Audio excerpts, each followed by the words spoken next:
Hey, welcome back to Affiliated. We've got a great video for you today that I'm personally excited to learn about. We've got our Director of Marketing, Spud Rule, here. Hi. Hi, guys. Yeah, Spud, how long have you been running Facebook ads now? Man, it's been over 10 years now. 10 years running Facebook ads. That's crazy. Spud's going to take us through his 3 core Facebook ad optimization areas so you can learn how to optimize your ads, how to work out of ad accounts, all that kind of good stuff in Facebook. Big topic. Let's dive in.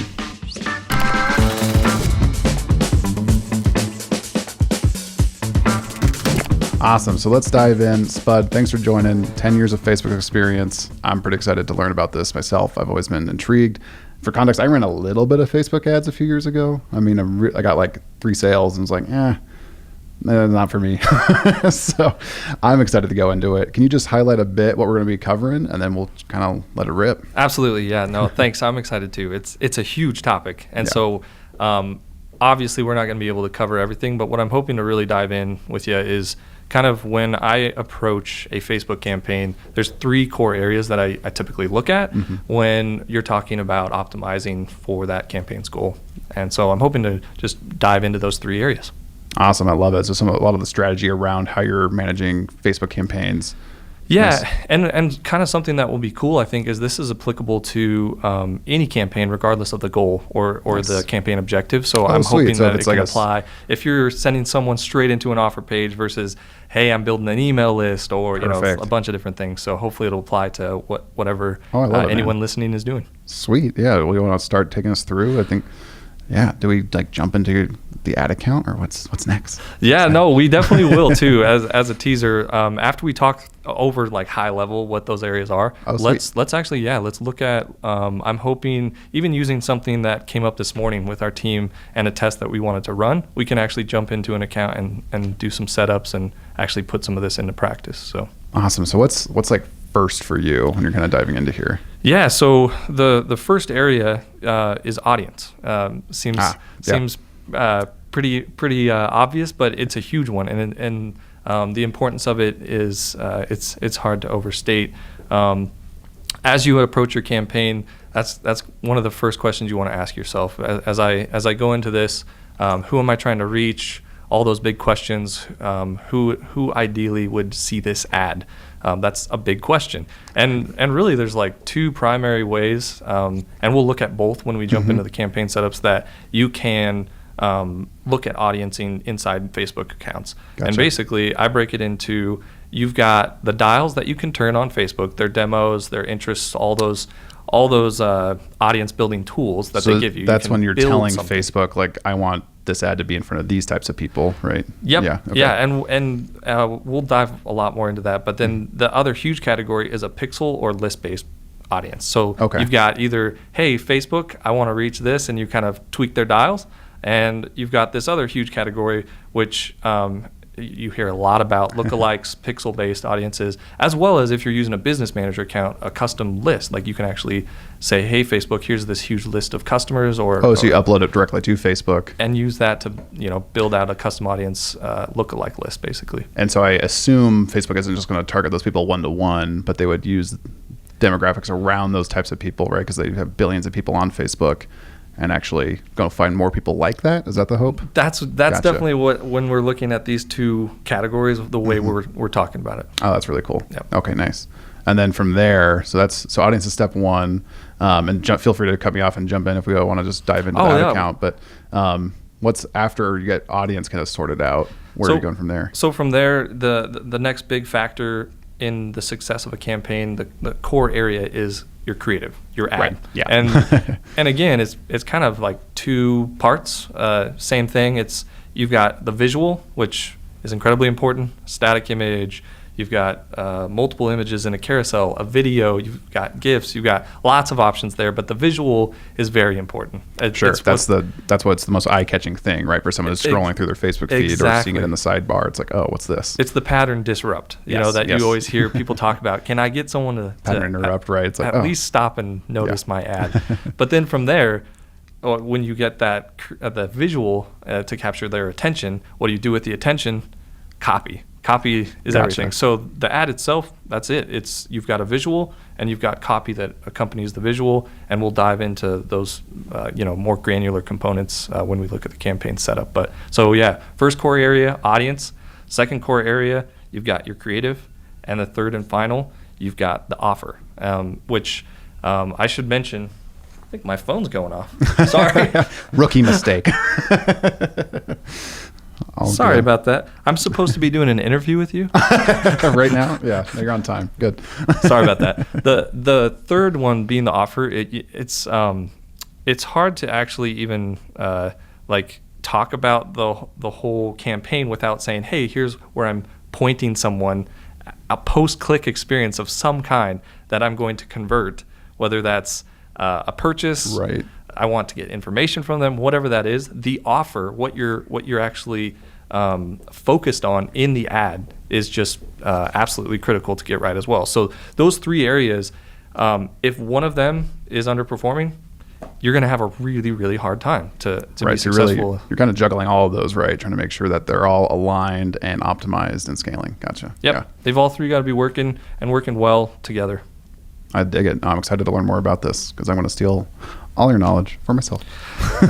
Well, should we dive into basically putting that into some practice? And what I'm hoping to do too is I've kind of worked through kind of a matrix, a decision matrix is all it is. It's a table. I love it. I put the three core factors on the left side. I'm hoping we'll be able to show that as we talk through this periodically, because I'm going to be referencing it. But as we go through, we'll start the campaign setup. I'll tell you about our situation, kind of to set up the context of the overall campaign. So it sounds like you almost have your own logic flow in a way. Is that fair to say? Exactly. Yeah. So the matrix itself, what it will do is it'll say, okay, here's the core area of your audience, for example, and then here are my signals that I look for performing poorly or performing well. And then if I see something in that signal showing one way or the other, here's the levers on the far column that will basically influence that signal. So it's almost like an if-then, right? Exactly. For your audience, if this is above Y, you're going to go pull this lever and try to fix it there.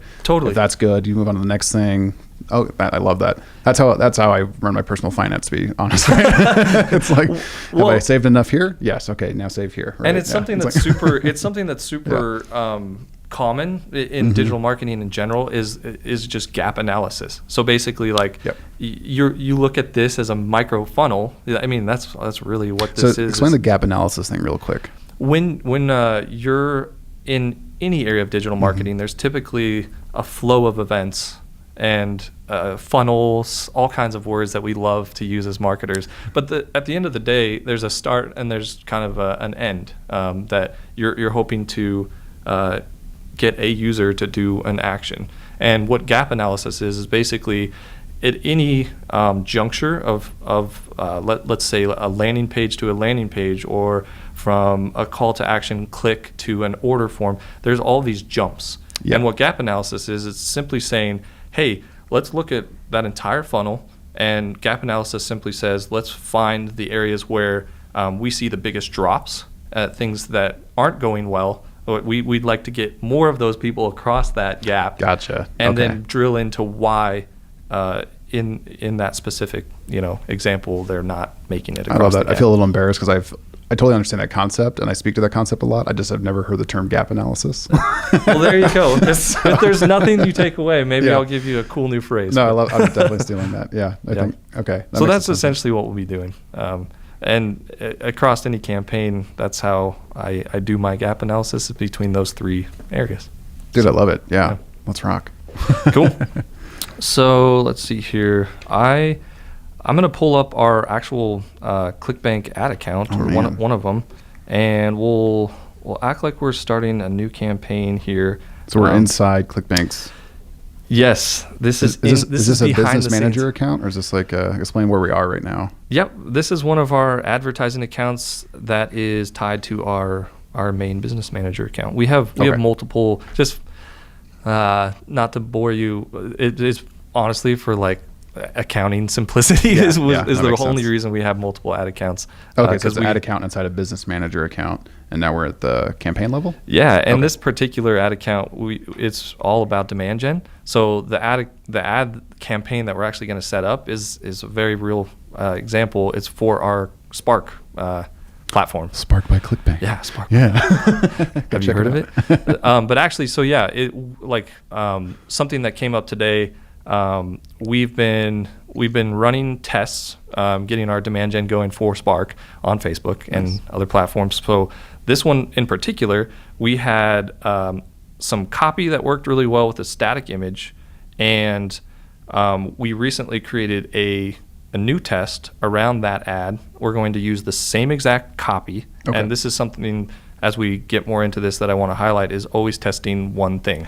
Yes. Not lots of variables, just focus, one big keep thing, it really right? simple. Yeah, you don't want to, I see a lot of mistakes, right? They'll either test way too much, or when they go to test the one thing, it's like a very small tweak, right? They'll like change like a color. It's like, no. Not going to get you there. Right. It won't get you there. And yeah, in general, if I was starting, I do want to back up. If this was our first 2 ads or 3 ads that we were creating for Spark, I think that step in particular, sometimes you can go a little bit outside of the, hey, like I'm run a bunch of stuff, right, and see what sticks to the wall a bit. I like the rule of 3. The way I approach it is like, I'm gonna start with 3 pretty unique concepts. And so that's the one exception to that overall rule, is like, if you're just getting started, it's okay to try 3 pretty distinct ads that then you identify one to then start split testing one variable after that. So that makes sense.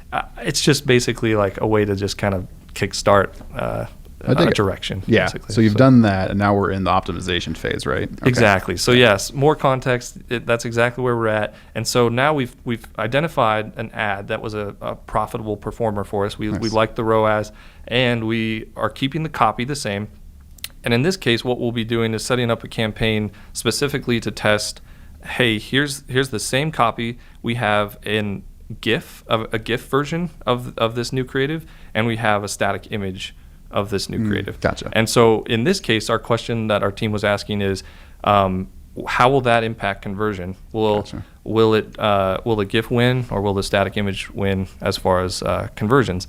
And we'll dive into setting that up here. And in general, one thing I would say is, if you're getting started with Facebook ads, the best place that you'll see this screen is as soon as you click new campaign. This is the first big question.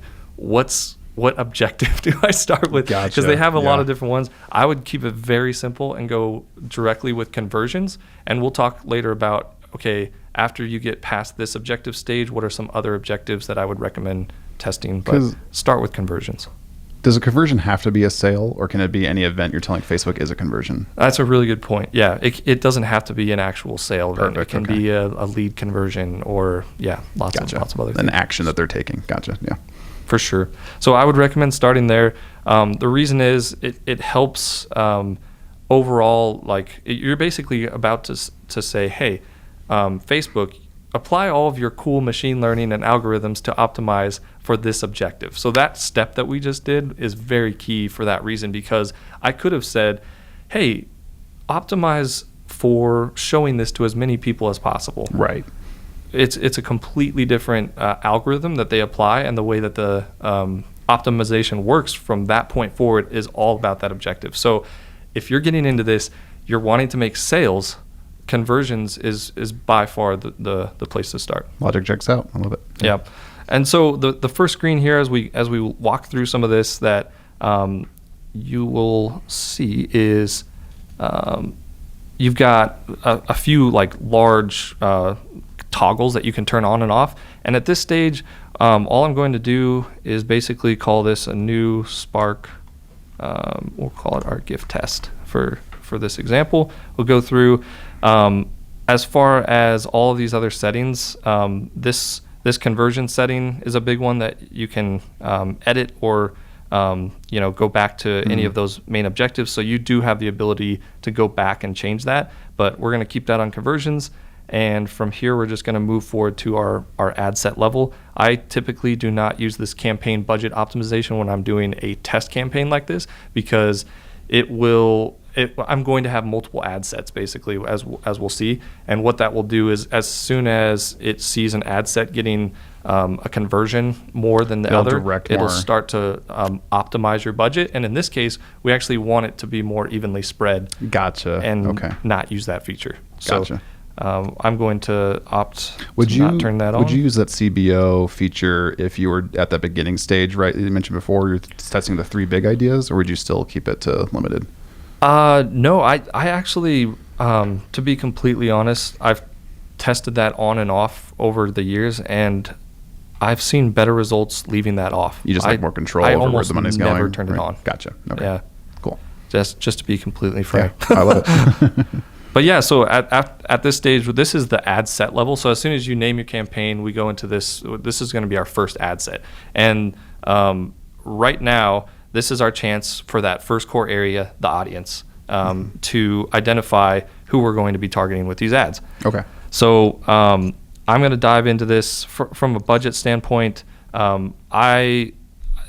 This is a tough thing because like everyone is going to be in a different situation here. Yeah. But just speak to what you would do in your day to day. Yeah. In our day to day, I typically start with $35 just to get a good sample. That's a daily budget, right? Daily budget. Yep. And I would never go under $5 to $10. You're not going to get enough data, right? You have to run it for like a month to get anything. Yeah. Your statistical significance will be hard to reach. Yeah. So that's something that you'll be able to do here. Set your daily budget. This conversion event is probably one of the biggest things I want to touch on here. Mm-hmm. When I jump into our ads account day to day, I'm always looking at a cost per result is probably the biggest thing where I'll start. Is most of our campaigns, it's attached to a very specific result, and that result represents a dollar amount. And so this is your chance. I'm not going to dive into pixel setup and do any of that with you today because there's tons of tutorials about that. Yeah. But in theory, this is really important because this is your chance to select the right conversion event that we are going to optimize this campaign based on. So if you don't get your conversion event correct here, you're going to be telling Facebook to optimize for the wrong thing. Gotcha. Okay. So this is a huge step. And in this particular situation, we've created a custom event. It's after someone purchases Spark, and it lives on our basically account create and thank you page after they make the purchase. So it tells Facebook this person completed a purchase, and it fires back that conversion event. Okay. So I'm selecting that event for this campaign since it's our Spark campaign, and we're going to be optimizing for Spark conversions. But again, critical you get that right. And here's our audience section. So given our situation that we're testing a creative, I want to make sure that this ad set and the next one we set up are the exact same audiences. So in this example, you could walk through your age, gender, all those demographics and start to dial that in. As you do that, Facebook's going to be giving you estimations on that right side as far as your audience definition and giving you some estimates as far as reach and numbers. But the other big thing I'd highlight here is this detailed targeting is also the big area where you hear about people saying, hey, I'm going to target a Facebook interest area of X, and you hear them talk about that. Right. This is where you do that. It's in your detailed targeting. And so if we today we're just going to like build our own audience, this would be a pretty key area to put in. Let's say if you're marketing product related to diabetes or weight loss or all those types of things, spend time here. This will just narrow the focus a bit. Is that the intent? Yeah, it's telling Facebook to put your ad in front of people who are interested in those different topics. Gotcha. And there's tons of different categories, areas, pages. There's all kind of interest that you can browse. Are you going to use this now, or is this something that you would?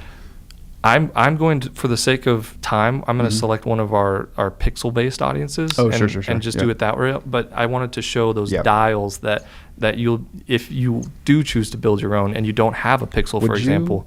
Would you put one in here per ad set so you would actually see which interest is doing better, or would you like kind of put a bunch in just to kind of like show any and all focus you want? If you choose to use a group of interest, just make sure all of them are, extremely relevant. And that's really the biggest question is, does it apply to your offer? And if it doesn't, definitely don't include it. Right. Gotcha. Yeah. Okay. So we're not going to build one of those today, but we're going to use one of our just existing pixel-based audiences. Okay. Just for the sake of time, I'll choose this affiliate value prop pixel based lookalike audience. And again, if you aren't using pixel-based audiences, I strongly urge you to consider doing it because it's one of the best ways to build really warm audiences. Gotcha. Based on this one in particular, for example, is we have an affiliate lead generation program. People who have viewed a particular lead offer is what this pixel is based on. So Gotcha. We know they're interested in affiliate marketing. ClickBank. They have experience with us. Gotcha. It's a pretty warm type of a target. So in this case, we've selected the lookalike audience, and the next big step after you've identified your audience is the offer. I'm sorry, not the offer. The creative. Oh, nice. We can't actually skip step. creating the ad, I guess. But yeah, so no, we'll jump over to the creative next. Before I just realized there's one other thing before it would be bad not to mention this. The placements category down here is a pretty big one. This is one of those situations where instead of trying to outsmart Facebook, I typically opt, especially early on in campaigns, to when I'm building my creative, I build 3 different sizes. We'll dive into that, but allow Facebook to try as many placements as I can. So this might be like you're at the main story feed, the sidebar, you've got all other those different marketplaces, right? There's all kinds of places that show ads now. All kinds of them. And you can, after you run a campaign for a while, you can start to dial in, hey, like these are the placements that are really performing from a cost per result standpoint, and just limit it to those. And that's where you would do it right here, is just by selecting manual placements and then going through and selecting only the placements you want Facebook to show. Versus in this scenario, we're pretty early on in our campaign. I want to put it in as many placements as Facebook is seeing results for. Gotcha. So you're going to upload some optimized sizes for each one of those potential places, and let Facebook just go to town with it. Okay. Exactly. Yep. Didn't want to skip over that. So that's what when you see this next setup, the 3 different sizes are related to that setting that I just selected, because they're going to allow this ad to show in all those placements and still track through to a result. And if I get results from those placements, then we'll further optimize down the road. Gotcha. Okay. Perfect. So it's actually another variable you could test, but in this case, we're keeping all things the same, and we're only selecting to focus in on GIF versus non-GIF. Gotcha. So here's where you'll add your media for your ad. In this case, I've got a static image of the GIF already loaded up. Otherwise, you can throw them in here if they're not in there. I'm going to select it, drop that in here. This is related to that placement setting. So to optimize for those placements, Facebook says, hey, like here's how this is going to look in these different types of placements. Yeah. And you can select more optimized versions, which I'm going to do for this static version. Swap these out. In general, you've got 3 big things to worry about. A 1x1, which is pretty much 1080 is the standard. You've got a story version that I threw in there, the 1080 1920s, and then you've got kind of like the sidebar-ish search results, the more traditional 1200 by 628, and I'm going to select that for that last placement, say done. So I've got optimized images for all of those different placements. Facebook will tell you which placements it's using each of those for. This primary text we're going to basically just copy in for the sake of time. I'm going to jump to this sheet so you don't have to see me type all this out. This is the exact copy that was identified on a different ad set for a profitable ad. So we're going to copy this in our primary, headline, and description. So your primary text is that big area above the image. That's the main text that people will see before they actually see your visual. And the headline is what hangs out down by that call to action. Gotcha. Okay. all of those things are down the road, things that I would really focus on testing. Take the one variable of copy and sure. Yeah, they're all potential levers to pull, right? All those things. So we've got our headline, and now the last thing is just dropping a description in there that hangs out under the headline. Drop that in there. And for the sake of time, just for those of you watching, we're actually going to be jumping forward. I'm going to do the exact same thing, set up the same audience, the same text, same everything. You got to make sure you keep everything exactly the same, and then we're going to just simply swap out the creative, and that's what we're going to be. This image of the mountain and the flag and stuff, you're just going to swap that out with a GIF? It's going to be a GIF. Yep, that's it. Jiffy GIF. That's an age-old debate. Right, yeah. I'm not prepared to settle it here, Sweet. But yes, we'll be dropping in that variation. So we're going to probably jump cut to that next. Perfect. And see the pie after it comes out of the oven. And then after that, let's talk about an actual campaign that we've been running and talk about breaking down some of the optimizations and the different matrix signals and give you examples of that. Yeah, I'm excited to go through there. Sweet. All right. So thanks to the power of editing, we now have a completed ad set. No time has passed. No time has passed. And I want to point out too, I always like to name my ad sets based on the experiment, just for organization purposes. So this is GIF for static image, and the path to paycheck is the theme of this concept. And when you dive into that, you'll see the two different comparisons. You've got a GIF and a static there. And so that'll be off and running. And that's a true split test. One variable, you've got your visual creative that we're testing against with the same copy. So let's fast forward again and assume that's been running. Let's look at another campaign that's been running. Right, because obviously we have no data on this. We have no data on this right now. But that's going to be off into the wonderful review process of Facebook, and we'll begin running. And maybe a note here, too, is like 24 to 48 hours, don't touch that. You'll screw up the learning, critical learning phase of the algorithm, and that goes for everything. Whether you just boosted it 20% on your budget, any changes you make, wait for the dust to settle. I recommend 48 hours. But gotcha. Anyway, I got to throw that out there. And again, this test could look like a bunch of different things. It could be a copy test. I could have done the exact same thing, but all I changed was the audiences on these two ad sets. I could do a million different things. And another comment there is a lot of people try to micromanage Facebook in this way, where each experiment variation they'll put into another ad set under this campaign. I've seen people teach that a lot. Right? Yeah, you see like tons of ad sets under one campaign for that purpose, and they like to micromanage. And it's been my experience, especially lately as Facebook has improved their platform and their optimizations, you'll see early front runners, and that's most of the time why people are doing that is they'll try it because Facebook will say, hey, this is a front runner, and they'll double down too early so that the advertiser doesn't get the impressions on those other variations, and they want to give it a real good swing. So what my approach is I call it cherry picking. You'll see that initial front runner, the profitable ad for your results start to get that favor in Facebook.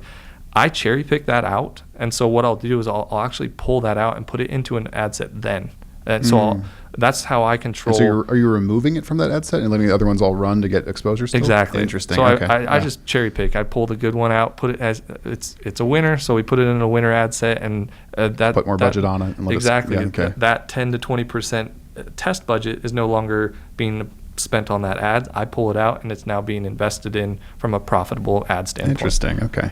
So that's how I approach that. Some people do that differently. Yeah, there's really a lot of ways to do it, right? Yeah, there's a lot of ways to do that, but I wouldn't say there's it's more a preference. Yeah. So anyway, let's jump into one that we have data on, and we'll look at some Spark campaigns that we've been running as well in the past that we have some data on. And for this purpose, let's look at this is an ad campaign for Spark that we've been running the month of January here. It's using a broad interest target.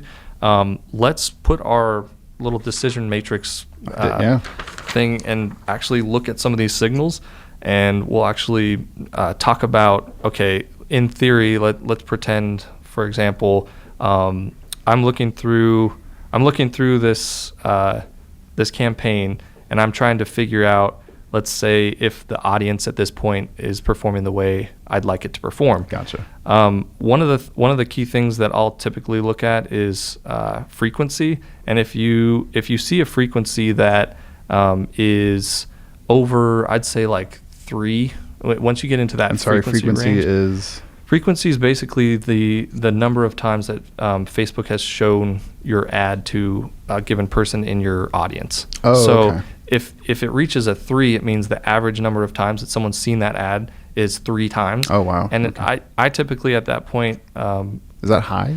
That seems high. 3 is very high. Okay, yeah. That's the yeah. point. I typically like to see it in between 1 and 2. Okay. What you'll see if it's under 1 is you've got, so again, this is how we use this matrix. Frequency is the first thing I put up here.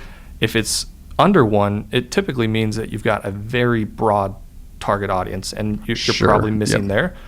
If it's between 1 and 2, it's the sweet spot. It's good. Okay. You're not too narrow, not too broad. If it gets beyond 3, it typically means you're actually too narrow, and your ads Right, are you're just being hammering shown. someone with the same ad over and over again. They're gonna get sick of it, right? Yeah. Yep. So from an audience standpoint, that's one of the signals in our decision matrix that we'll look at. Another one is just in general, like your impression volume. Sometimes it's just a very high level thing to look at as far as like, are these ads being shown to my audience, and am I getting the actual impressions and reach that I need in order to actually Gotcha. run an effective So test? if frequency is good, you're moving on to impressions just to make Yep. sure it's. Now, is this a gut check to you, going like this seems right for the spend, or is there something? Because right to me, this is just a number, like 65,000 impressions versus 6,000, right? I assume that's based on time and spend and all that, but Yeah. So it really depends on, okay, so our business, the way that I would look at it is like, I would weigh it against from a CPM basis, basically. So like Gotcha. cost per impression, that's the last thing on our matrix that I'll run through and weigh it against that. And if it makes sense from a CPM standpoint for our business based on this particular goal for the campaign, and if that levies up, if the CPM's super high and it does not match, that's another signal for me, like, hey, I need to revisit my audience. And if any of those signals, it says, yes, you should revisit your audience, those are the levers on the right-hand side of this matrix that I would look at is, okay, let's split test this audience. Let's start there. Let's pull out a new campaign focused on a new audience and test it, because this one's not performing the way that we want it to. You could also try some new lookalikes and do that basically. So maybe there's a pixel-based audience that you just haven't thought of. Think of Gotcha. new warm traffic ideas to improve your audience. because basically it sounds like you're trying to get a low CPM, right? Mixed with 1 a high to 2 frequency. Yeah, and mixed Yeah. with a high click-through rate, right, to get a high scaling ad, right? Exactly. Yeah. And so I think probably the only last thing that you could pull there is messing with your bid strategy from this campaign. For example, like if you see a really high performing ad, sometimes that's where I'll transition from a conversion based objective to, I know this ad is performing. I know if I get traffic to this page is performing, you have all those other things down funnel working. Right. That's when then I would say, I'm going to go and make it rain and go to more of even a click based bid strategy or something. You just want for more this. exposure at that point, Just right? exposure. Yeah, because you know it's working. It's already Yep. proven itself out in this conversion stage or what Gotcha. have you. So that's really the last lever I'd highlight for the audiences. Okay. When you're looking at the creative level, the big thing is, Let's just recap audience real quick. So you're going to go through, you're checking frequencies under 3.4, 3-ish or so. You're looking at your cost per impressions. Yep. Is there a dollar amount you're looking for that to be? Is there like a gut check for you where you're like, that's good or bad? Yeah, $10 is something where when it gets north of that for us, for example, on the Spark campaign. I assume that's not $10 per impression. Is that $10 CPM. Oh, okay. So is that Sorry. per 1,000? Yeah. Okay. Yep. So $10 per 1,000 views. And right? That's another one that's tough because I'm sure it varies, right? But you just depending have your your audience, that's why it's a great signal, because if that doesn't line up with your goals and your end results, it's a great signal. Gotcha. Yep. And it sounds like all that's backing into levers you're pulling on the audience base, on the where it's getting shown base, right? You're kind of like trying to optimize that, so it's getting the lowest dollar CPM you can stand with a good frequency, right? That's a perfect summary. Okay. And then you're moving on to creative to see where that might be.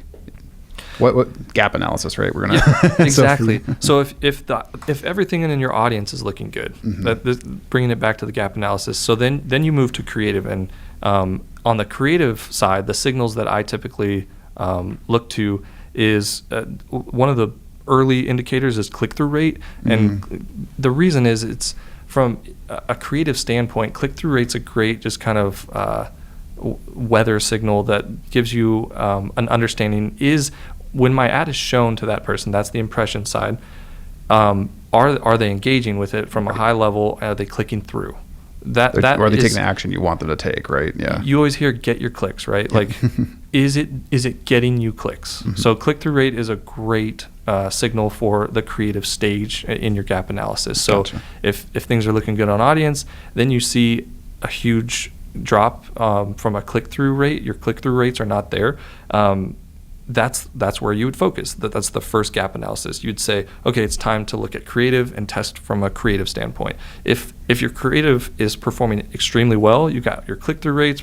And what's a good? I know again this all varies based on who you're working with and stuff, but like for you, what's a good click-through rate? And can you just show like how you would analyze that a bit, maybe? Yeah. So Facebook will list out your click-through rates right here. Gotcha. In this.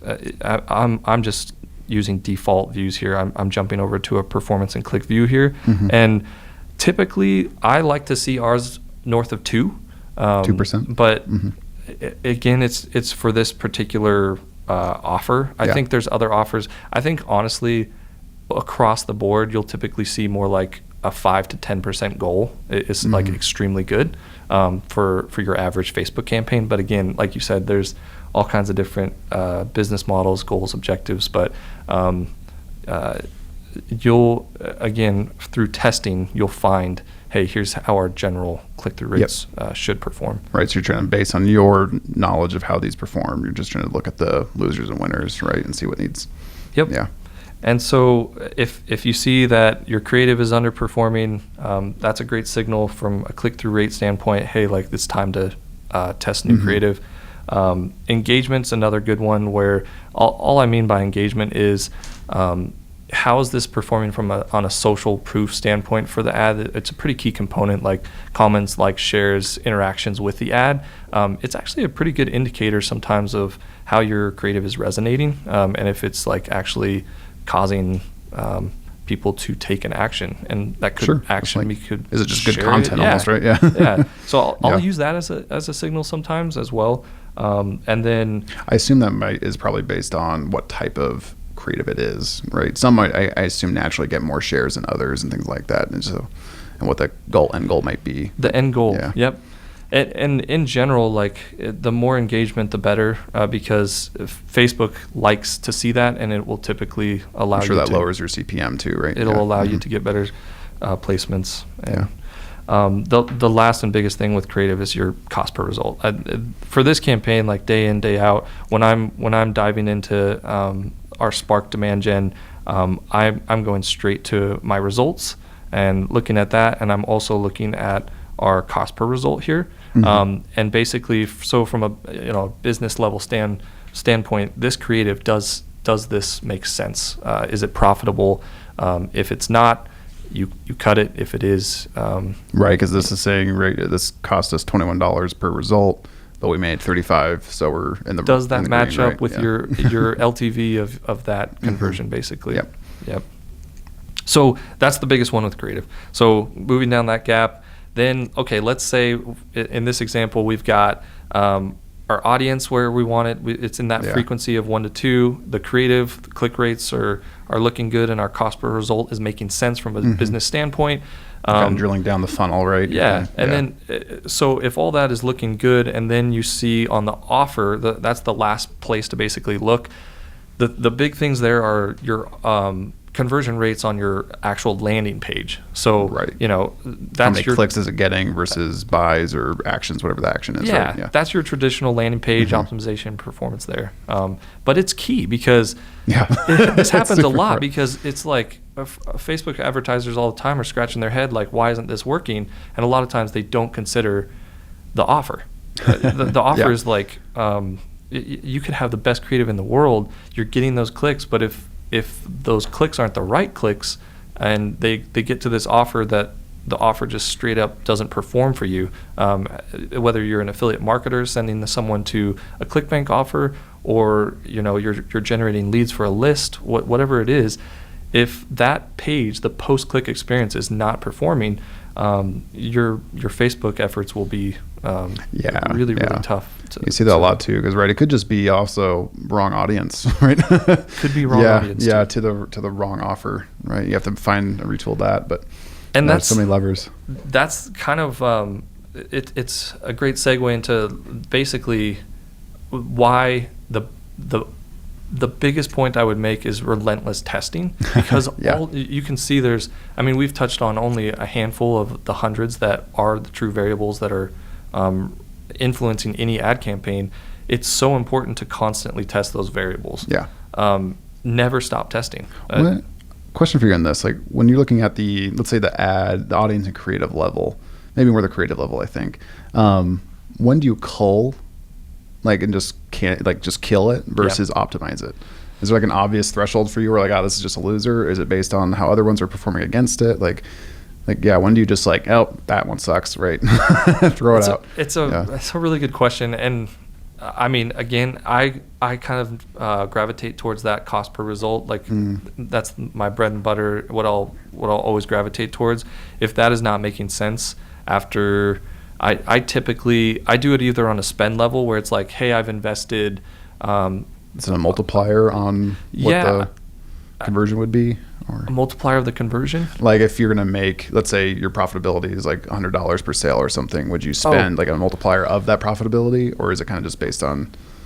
Honestly, my typical rule of thumb there is if it's either in an ad set, if there's an ad that has reached a threshold of, let's say, 25 conversions for that goal, and there's that one that's like hanging out down there, it's at one, and the cost per result is just like astronomical. Right. It's typically pretty black and white in that scenario. The tougher scenarios are where it's not there's not a clear as monetary winner. Based, and maybe it's lead gen, and you've got a certain number of leads, and it's like how's the rest of my funnel performing, and you have to weigh out all that other stuff. Like that's where it gets a little bit tougher. But as far as firm timelines and budgets, it's so based on any unique situation. I don't have any firm lines there. But that makes sense. Yeah, I love it because basically just taking from top of funnel down, right? And what I love about this example that you just walked us through is that you can see that, I always talk about a Facebook ad being the top of funnel. But what you've just done is narrowed in and zoomed in on that Facebook ad, and you can see that there's a little micro funnel in there, right? Yeah. There's the ad creative, the image, the audience, the targeting, right? All these little things you need to pull in that just to make it optimized to work before you even get to the offer, right? Which should ideally already be optimized. Yeah.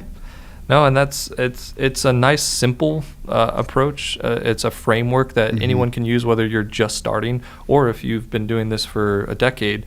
This is extremely applicable. It's just a way to organize your experiments, which is key, and keep testing forward. I think that's the biggest thing is you just never stop testing. And I think another thing I would caution people about is just overall blanket best practices that you hear about every single day. My experience with those too is like it's probably a best practice for that specific case, which is probably different than yours. Gotcha. Every single scenario is different, so be careful with any silver bullets that you hear getting thrown out there. I think it's that. Yeah, it's like the tactics are usually fairly short term, right? This works for this case or in this scenario. It's the overall strategy that matters, right? Which you kind of highlighted here. This is your strategy for testing and optimizing ad creatives and different ad sets and offers really too. And then you can layer in different tactics within that, right? Yeah. And I'd really urge people to start simple too. Use that rule of 3. I even use that to restrict myself. Make those best ideas be prioritized. Keep it to 3. Wherever you're looking, if it's a variable test of copy or creative, I always try to keep myself not going extreme. Don't go out there and create 20 ads and spread your budget so far across all those things that it's not making any sense. Keep it super simple, stay organized, and be very diligent in testing constantly using this matrix or a matrix that makes more sense to your particular needs. But I think it's important to have somewhat of a structure to the madness. It makes a ton of sense because I know I've been wanting to mess around with some Facebook ads and stuff, and it's just a little overwhelming, right? And it's like, it can be very overwhelming. But this makes sense. Keep it simple, rule of 3, use the decision-making matrix or logic flow, whatever you want to call it, and kind of work through it to optimize as you go. And I think optimization is just the name of the game. Like, you're rarely going to hit a winner out the gate, right? It's true, man. Yeah. Sometimes in like I was saying, those first 3 drastic ideas, sometimes right off the bat, you'll be like, man, we struck it. But normally it's not. It's like, okay, this showed signs of life.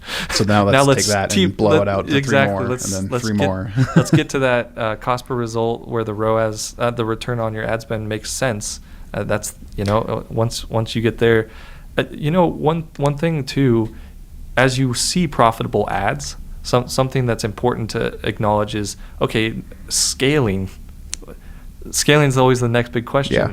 And there's really I would say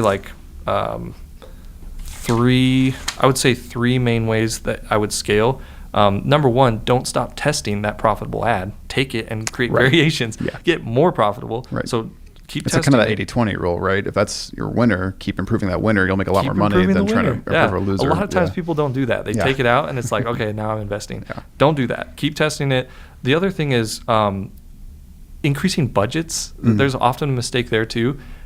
Incremental increases is the key there. I see a lot of times people say, oh, this one's profitable. They 10x their budget. Dump some cash on it, right? Yeah. With Facebook, if you give them 20 to 48 hours and only do up to 20% incremental increases, what that will do is it will allow the tuning to maintain its effectiveness and efficiency as you scale your spend. Gotcha. Instead of just all of a sudden dropping a bomb on the algorithm. Just throws it a whack. It'll completely throw it. I've made that mistake so many times. So I was a scale tip for anyone That's out there helpful. who's trying There's to a lot scale. of questions around that. I've heard the 8% rule too, right? You increase 8% every day. After 7 days, you've just doubled your budget, right? Same idea. Yeah. It's kind of like compound interest time. almost. But yeah. Some time. Yeah. Don't go too fast and too hard. And then the other thing is trying new objectives. If we've already touched on this, if you see a profitable ad, you're in a conversion stage campaign, try a new objective. Try those more awareness objectives, and after an ad has proved itself effective, that's a great way to continue scaling. And then new audiences, bump over to new audiences. I love it, man. This has been great. Thank you so much. Absolutely. Thanks for the time. Yeah. And guys, I'd love to hear from you in the comments what really resonated with you here. Where are you going to go try next? I know that you've just made this a lot more easy for me to grok and understand and kind of chew on and not feel as intimidated. So from a fairly newbie Facebook buyer, right? So no, thank you so much, Spud. Absolutely. Thanks. Yeah. Happy scaling, y'all. Cheers.